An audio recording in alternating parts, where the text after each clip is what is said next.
Hello दोस्तों, नमस्कार। कैसे हैं आप? आई होप आप बहुत अच्छे होंगे और अपनी जो तैयारियां हैं बहुत अच्छे से आप कर रहे होंगे। आज हम बात करेंगे एनसीईआरटी क्लास 12 फिजिक्स में अध्याय 9 जो हमारा, वहाँ पर एक व्यंजक हैं या उस अध्याय के लिए एक व्यंजक हैं जो आईएमपी परीक्षा की दृष्टिकोण से और बहुत सी बार पूछा गया व्यंजक है। तो आइए देख लेते हैं व्यंजक का सॉल्यूशन। व्यंजक किस प्रकार से, आइए देखते हैं। क्वेश्चन क्या आपका, किसी प्रिज्म के पदार्थ के अपवर्तनांक के लिए हमें सूत्र स्थापित करना है। किसी पदार्थ के प्रिज्म के लिए हमें सूत्र स्थापित करना है। तो हमने एक डायग्राम बनाया है प्रिज्म का, ठीक है। ए बी सी हमारा एक प्रिज्म है।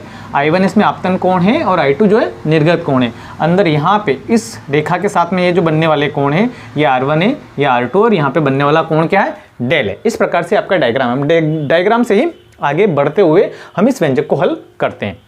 तो सबसे पहले क्या लिखेंगे हम, चित्र में एक प्रिज्म ABC प्रदर्शित किया गया है ना, तथा I1 जो है आपका आपतन कोण है और I2 जो है निर्गत कोण है, तथा विचलन कोण क्या है, डेल है। विचलन कोण डेल, इसकी बात हो रही है, विचलन कोण डेल की। तो इसी से आगे बढ़ते हुए हम विचलन कोण के आधार पर ही, है ना, प्रिज्म के पदार्थ का अपवर्तनांक निकाला जाता है। तो प्रिज्म के पदार्थ का अपवर्तनांक निकालने के लिए विचलन कोण से आगे बढ़ते हैं। तो अतः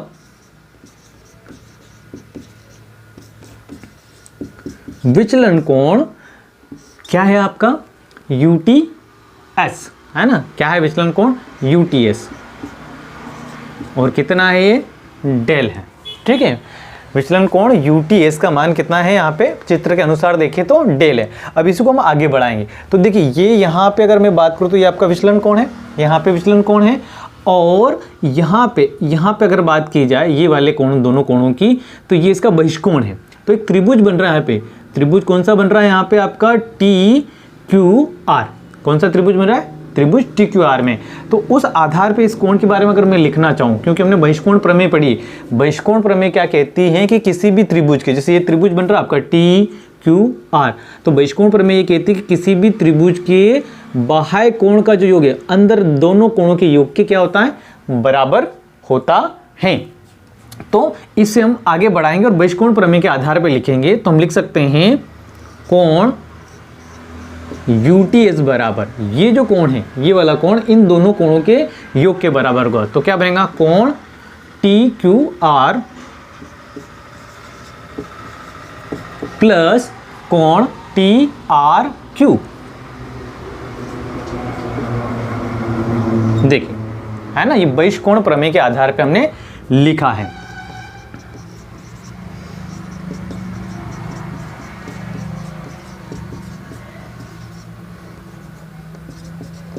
बहिष्कोण प्रमेय से, ठीक। अब UTS का मान तो कितना हमें, डेल है। कितना है, डेल है। हमें TQR और TRQ का मान देखना पड़ेगा। तो यहाँ पे देखिए आप, यहाँ पे मैं बता रहा हूँ, इसका मान मुझे प्राप्त करना है और इसका मान मुझे प्राप्त करना है। तो यहाँ पे हम कोण देखें तो देखिए बाहर बनने वाला कोण कितना है, I1। यदि मैं इस I1 में से R1 को माइनस कर दूं, देखिए ये पूरा कोण है और यहाँ पे ये छोटा कोण है। तो यहाँ पे ये जो पूरा है ना, ये पूरा इस पूरे के बराबर होता है, ये वाले के बराबर ये पूरा होता है। तो हम क्या करते हैं, इसमें से यदि इसको माइनस कर दे तो ये वाला हिस्सा निकल जाएगा। इसी प्रकार से यहाँ पे भी I2 में से हम R2 को माइनस कर देंगे तो ये वाला हिस्सा निकल जाएगा। तो आइए यहाँ पे लिख लेते हैं। तो ये हो जाएगा आपका I1 minus R1 plus I2 minus R2, I2 minus R2, I2 minus R2, ये हो गया आपका यहाँ तक। अब इससे आगे बढ़ते हैं। इसको मैं ऊपर वाले हिस्से को रफ कर रहा हूँ और यहाँ से हम आगे बढ़ते हैं। चलिए अब यहाँ से हम आगे बढ़ते हैं। तो इसके बाद हमें क्या लेना है, न्यूनतम विचलन की स्थिति लेना है ना। न्यूनतम विचलन यानी जो प्रकाश किरण अंदर जा रही है वो न्यूनतम विचलन की स्थिति में हो उस समय। तो यहां पे लिख लें आप, परंतु न्यूनतम विचलन स्थिति में, है ना। तो न्यूनतम विचलन स्थिति में बात करूं मैं तो I1 बराबर I2 बराबर I ले लेंगे हम, ठीक है। I1 और I2 के बराबर क्या ले लेंगे, I ले लेंगे। इसी प्रकार से R1 बराबर R2 बराबर क्या ले लेंगे, R, और डेल जो है उसके बराबर हम क्या ले लेंगे, डेल एम, न्यूनतम विचलन स्थिति, मिनिमम, ठीक है। यहाँ पे हम इस मान को रखेंगे। ये वाले जो आपका दिख रहा है समीकरण, इसको समीकरण भी बोल सकते हैं आप, या नाम भी चाहे तो दे सकते हैं। तो इसमें यहाँ पे हम मान रखेंगे। तो यहाँ पे डेल का मैं मान रखूँगा तो ये क्या बन जाएगा आपका डेल m बन जाएगा। यहाँ पे I1 की जगह I रखना है और R1 की जगह R रखना है, यहाँ से आप देख सकते हैं। ठीक है, तो ये बनेगा आपका I माइनस R, है ना, फिर प्लस यहाँ पे बनेगा आपका I माइनस R। ठीक है, इसको थोड़ा आगे हल कर लेंगे हम। तो डेल m बराबर, यहाँ से कोष्टक हटाऊंगा तो मैं I प्लस I, है ना, माइनस R, यानी मैंने क्या करा, I वाले पद को साथ में लिख लिया, R पद को साथ में लिख लिया। तो यहाँ से हम आगे बढ़ेंगे तो ये हो जाएगा डेल m बराबर, देखिए I जुड़ जाएगा तो कितने I हो जाएगा, 2I हो जाएगा। माइनस माइनस है लेकिन यहाँ पे जुड़ेगा क्योंकि समीकरण के रूप में है, तो -2R हो जाएगा, है ना, R यहाँ पे भी जुड़ेगा, माइनस का जरूर लेकिन जुड़ेगा। आगे बढ़ते हैं इस वाले से रब करते हुए।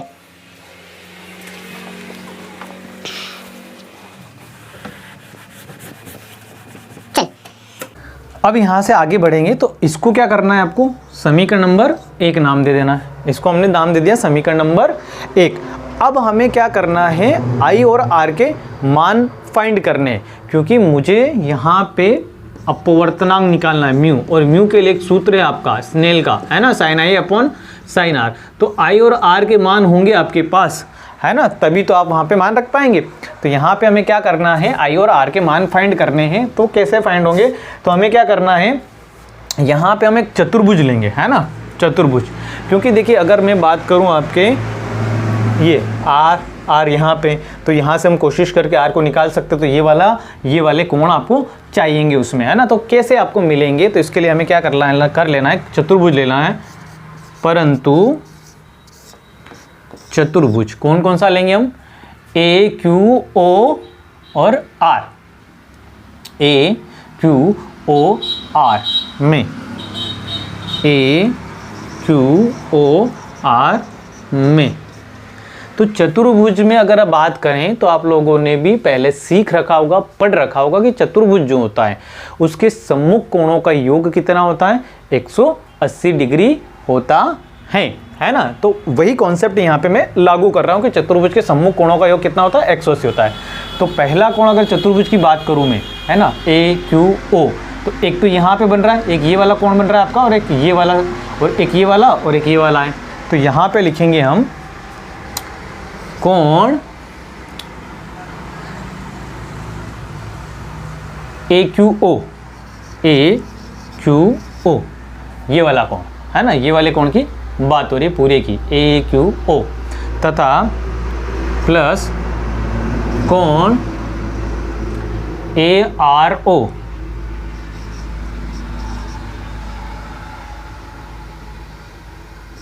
बराबर कितना हो जाएगा, ये 180 डिग्री हो जाएगा।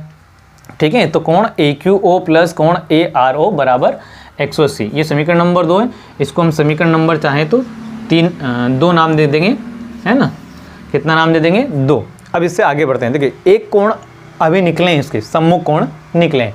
ठीक है, तो ये वाले तो हो गए, चतुर्भुज में 4 कोण होते तो एक ये वाला और एक ये वाला बच रहा है, तो इसको लेंगे। तो इसको चूंकि वो प्रिज्म का कोण है और प्रिज्म कोण को सीधे कोण A के रूप में लिखते हैं, तो इसलिए मैंने यहाँ पे इसको AQR न लिखते हुए सीधे क्या लिखा है, कोण A लिखा है। प्लस एक ये यहाँ पे है ना, तो क्या हो जाएगा, ये कोण QOR, QOR बराबर 180 डिग्री। ये समीकरण नंबर हो जाएगी मेरी 3। चलिए यहाँ से आगे बढ़ते हैं। अब ये दोनों लेने के बाद हमें लेना है यहाँ पे, ये देखिए ये R2 वाला मैंने आपको बताया था, R1 R2, तो यहाँ पे ये वाला त्रिभुज भी आपको इसमें यूज करना पड़ेगा। तो अब लेंगे अपन त्रिभुज कौन सा, QOR में, QOR में। तो त्रिभुज में भी आप लोग जानते हैं कि तीनों कोणों का योग कितना होता है, 180। तो एक कोण तो ये है, एक कोण ये, एक कोण ये, तो यहाँ पे बनेगा आपका कोण QOR plus R1 plus R2। एक तो ये वाला कोण, एक ये वाला, एक ये वाला, तो बराबर कितना होता है 180 डिग्री। इसको समीकरण नंबर हम क्या दे दें, 4 नाम दे दें, ठीक है। तो अब यहाँ पे देखिए, तो ये वाली समीकरण की अगर बात करूँ मैं, कौन सी समीकरण नंबर 3 की, तो देखिए यहाँ पे भी कोण क्या है QOR, यहाँ पे भी QOR, ये कैंसिल हो सकते हैं और हमें यहाँ से R के मान मिल सकते हैं। तो हम क्या करेंगे, यहाँ पे लिखेंगे समीकरण 3 व 4 से, ठीक है, समीकरण 3 व 4 से। तो समीकरण 3 व 4 में हम देखें तो देखिए 180 इधर भी, 180 इधर भी है, ठीक है, यानी बराबर के ये वाले हिस्से दोनों आपस में क्या है, सेम है, बराबर है। तो ये वाले हिस्से आपस में क्या हो जाएंगे, बराबर हो जाएंगे। एक बार और समझना, समीकरण 3 के ये वाला हिस्सा और ये वाले हिस्से की बात करूं समीकरण 4 के, तो 180 डिग्री की यानी सेम है, एक जैसे हैं, बराबर हैं। तो इस प्रकार की समीकरणों में हम यदि इधर वाले हिस्सों की बात करें तो इनको बराबर रख सकते हैं आपस में, ठीक है। तो मैं बराबर रख रहा हूं, तो ये हो जाएगा आपका कोण A प्लस कोण QOR, है ना, ये वाला, फिर बराबर करके ये वाला लेंगे, तो कोण QOR plus R1 plus R2, ठीक है। यहाँ पे ये वाले से ये वाला क्या हो जाएगा, कैंसिल हो जाएगा। तो यहाँ से आगे बढ़ेंगे तो ये हो जाएगा आपका कोण A बराबर R1 प्लस R2। यहाँ तक आपका कंप्लीट हो जाता है। अब इससे आगे बढ़ते हैं, ठीक है। ये मैं इसको रफ कर रहा हूँ। चलिए समीकरण 1 मेरी रफ हो गई। ये मैं इसको यहाँ पे लिख देता हूँ। समीकरण ये क्या है मेरी, डेल एम बराबर 2i माइनस 2r। ये यहाँ पे लिख रहा हूँ उसको, वो उधर से रफ हो गई तो मैंने यहाँ पे लिख दिया। अब इसको रफ करते हुए, ठीक है, यहाँ से हम आगे बढ़ते हैं। फिर वापस क्या लेना है, हमें न्यूनतम विचलन स्थिति लेना है। तो न्यूनतम विचलन स्थिति में कोण A की जगह A लेना है, R1 R2 R लेना है। तो पुनः आपको न्यूनतम विचलन स्थिति लेना है ना।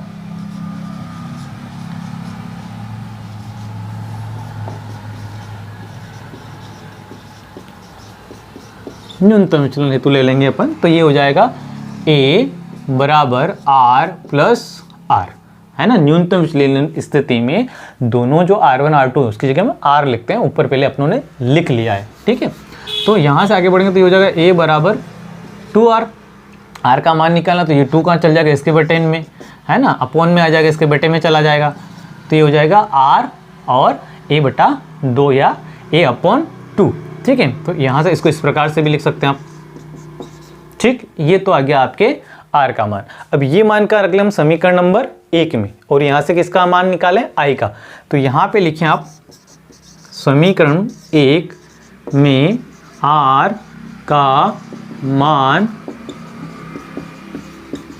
रखने पर, मान रखते हैं भैया अपन।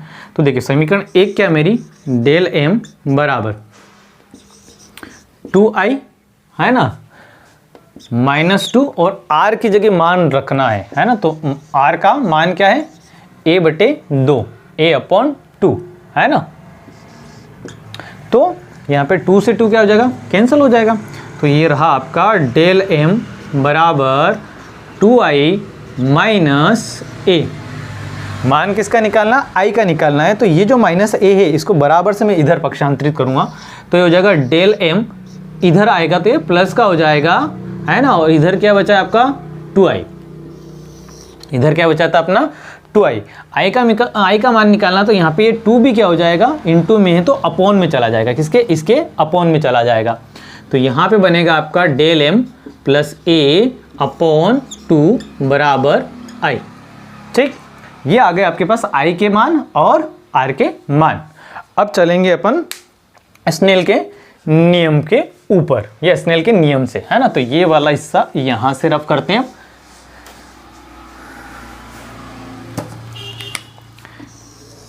यहां पे लिखेंगे अपन, परंतु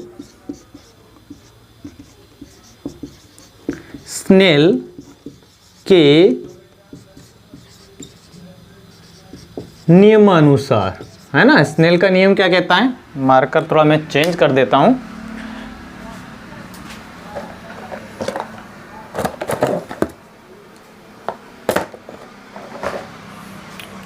चलिए स्नेल का नियम क्या कहता है, म्यू बराबर sine i upon sine are.